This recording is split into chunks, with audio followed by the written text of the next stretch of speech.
બગદાણાના સેવક નવનીતભાઈ ઉપર જીવલેણ હુમલો થયો અને બાદ આક્ષેપો લાગ્યા હતા માયાભાઈ આહિરના પુત્ર જયરાજ આહિર ઉપર। એ પછી આપણે જોયું કે માયાભાઈ આહિરે પોતાના સોશિયલ મીડિયામાં સોમનાથ સ્વાભિમાન પર્વને લઈને એક વિડીયો બનાવ્યો હતો, પરંતુ આ વિડીયો બનાવવો ક્યાંક માયાભાઈ આહિરને ભારે પડ્યો હોય એવું લાગી રહ્યું છે। વિગતે ચર્ચા કરીએ સમગ્ર વિષયની। નમસ્કાર, હું હંસિની અને તમે જોઈ રહ્યા છો નિર્ભય ન્યૂઝ। બગદાણાની બબાલ છેલ્લા ઘણા સમયથી ચર્ચામાં આવી છે અને આ જ બબાલની વચ્ચે માયાભાઈ આહિરનો એક વિડીયો ખૂબ જ ચર્ચામાં આવ્યો।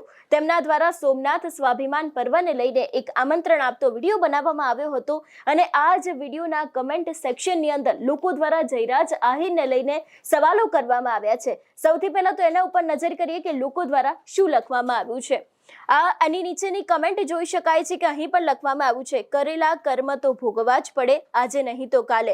જયરાજના કાંડ વિશે પણ એકાદ વિડીયો બનાવવો જોઈએ એવા પણ તેમના દ્વારા સવાલો પૂછવામાં આવ્યા છે। પહેલા સંસ્કાર આપવાની શરૂઆત આપણા ઘરેથી કરાય, પછી ગામને અપાય, એવી પણ વાત લોકો દ્વારા કરવામાં આવી છે। એ બાદ જો વાત કરવામાં આવે તો તેમના દ્વારા પણ ઘણું બધું લખવામાં આવ્યું છે, તમારા માટે માન છે પરંતુ જયરાજને ક્યાં ભાન છે। એટલે કે જે રીતે સમગ્ર આખો ઘટનાક્રમ સામે આવ્યો હતો, બગદાણાની બબાલ સામે આવી હતી, એને જ લઈને અત્યારે હાલ માયાભાઈ આહિરે પોતાના સોશિયલ મીડિયામાં જે થોડા સમય અગાઉ એક વિડીયો મૂક્યો હતો જેમાં આમંત્રણ આપવામાં આવ્યું હતું, એની જ નીચે અત્યારે હાલ લોકો દ્વારા આવી વાત લખવામાં આવી છે। એટલું જ નહીં, ક્યાંક એવું પણ કહેવામાં આવ્યું છે કે જયરાજને જરાક સારા સંસ્કાર અપાયા, આવું ન કરવું જોઈએ, એવી પણ વાત તે લોકો દ્વારા કરવામાં આવી છે। ખાસ કરીને જો વાત કરવામાં આવે બીજી કમેન્ટ્સ વિશેની તો અહીં એવું પણ લખવામાં આવ્યું છે કે હજુ પણ ફાર્મ હાઉસમાં સંતાઈને બેઠા લાગો છો। ફાર્મ હાઉસનો એક વિડીયો ખૂબ જ ચર્ચામાં આવ્યો હતો, એને લઈને પણ ક્યાંક લોકો દ્વારા અહીંયા વાત કરવામાં આવી છે, સંસ્કારની શરૂઆત આપણા ઘરેથી કરો, આના ડાયરાને બહિષ્કાર કરો મિત્રો, એવી પણ વાત લોકો દ્વારા કરવામાં આવી છે। એટલે કે જે માયાભાઈ આહિર છે તે લોક ડાયરાઓ કરતા હોય છે એનો પણ બહિષ્કાર કરવામાં આવે એવી પણ વાત કરી છે। એટલું જ નહીં, એવું પણ ક્યાંક લખવામાં આવ્યું છે, તમારા દીકરાને આક્રમણ, કોળી સમાજને લઈને પણ ક્યાંક વાત કરવામાં આવી છે, ગામને સંસ્કાર આપવા ન નીકળો, તમારા દીકરાને સારા સંસ્કાર આપો, એવી પણ વાત લોકો દ્વારા કરવામાં આવી છે। એટલું જ નહીં, જો બીજી કમેન્ટ્સ વિશેની વાત કરવામાં આવે તો અહીં પણ લખવામાં આવ્યું છે, કર્મો તો દરેકને નડવાનું જ છે, જેટલું બાકી છે તે ભોગવ્યા વગર કોઈ જ છૂટકો નથી, એવી પણ વાત લોકો દ્વારા કરવામાં આવી છે। ઘણા બધા લોકો છે, એ લોકો અત્યારે હાલ એવું પણ લખી રહ્યા છે કે આવા કલાકારોના ડાયરાનો બહિષ્કાર કરો, બોલો કે ન કરવો જોઈએ, એવી પણ વાત તેમના દ્વારા કરવામાં આવી છે।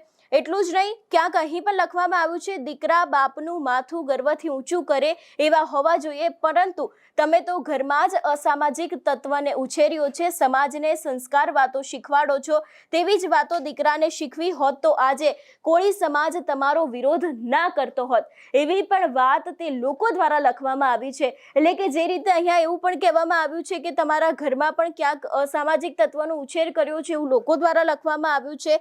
ઘણા બધા લોકો છે, એ લોકો જય સોમનાથ જય સનાતન એવું પણ લખી રહ્યા છે, પરંતુ ક્યાંક ને ક્યાંક તેમના ડાયરાનો બહિષ્કાર કરવાને લઈને પણ અહીં ક્યાંક વાતો કરવામાં આવી છે। એટલે જે રીતે અત્યારે હાલ ક્યાંક ને ક્યાંક કમેન્ટ સેક્શનની અંદર લોકો દ્વારા રોષ ઠાલવવામાં આવી રહ્યો છે। વધુ એક કમેન્ટ વિશેની વાત કરવામાં આવે તો ઘરના છોકરા ગામના છોકરાને વગર વાંકે હાથ પગ ભાંગી નાખે છે અને આપ ફાંકા ફોજદારી કરો છો, આજ સુધી હું તમારો બહુ મોટો ચાહક હતો, પણ આજે ખબર પડી કે ગામને સંસ્કાર આપવા માને પોતાના છોકરાને આપવાનું ભૂલી ગયા છો, એવી પણ વાત છે તે લોકો દ્વારા કરવામાં આવી છે। એટલું જ નહીં, અહીં પણ ક્યાંક એવું લખવામાં આવ્યું છે કે નેતા બનાવીને છોકરાને સેટ કરાવવાનો હતો પણ હવે ખેલ બગડી ગયો છે, આના ડાયરાનો વિરોધ કરો, કોળી સમાજ બધા, એવું પણ ક્યાંક લખવામાં આવ્યું છે। અને જે રીતે અત્યારે હાલ લોકો દ્વારા ક્યાંક ને ક્યાંક રોષ ઠાલવવામાં આવ્યો છે, અહીં પણ લખવામાં આવ્યું છે, પહેલા તો નેતા જ ગુંડા હતા, હવે તો કલાકાર પણ ગુંડા છે, આવા લોકોને જોઈને બાળકનું ભવિષ્ય ખરાબ કરાય, એવી પણ વાત લોકો દ્વારા કરવામાં આવી છે। એટલે જે રીતે ક્યાંક ને ક્યાંક અહીં નેતાઓને લઈને વાત કરવામાં આવી છે, કલાકારને લઈને વાત કરવામાં આવી છે અને લોકો દ્વારા અત્યારે હાલ રોષ ઠાલવવામાં આવી રહ્યો છે। અહીં પણ એક સવાલ પૂછવામાં આવ્યો છે, તમારો દીકરો ડોન છે, એવા પણ સવાલો અત્યારે હાલ લોકો માયાભાઈ આહિરને પૂછી રહ્યા છે। ગમે ત્યારે વરઘોડો તો નીકળશે હો વહાલા, એવી પણ વાત લોકો દ્વારા કરવામાં આવી છે। મોટા છો તો મોટપ રાખો, લુખા ના બનો. એટલું જ નહીં, ક્યાંક ને ક્યાંક અહીંયા પણ એવું લખવામાં આવ્યું છે કે દીકરાનો વાંક હોય તો બાપને બદનામ ના કરાય, તેવી પણ કમેન્ટ અત્યારે હાલ લોકો દ્વારા કરવામાં આવી રહ્યો છે.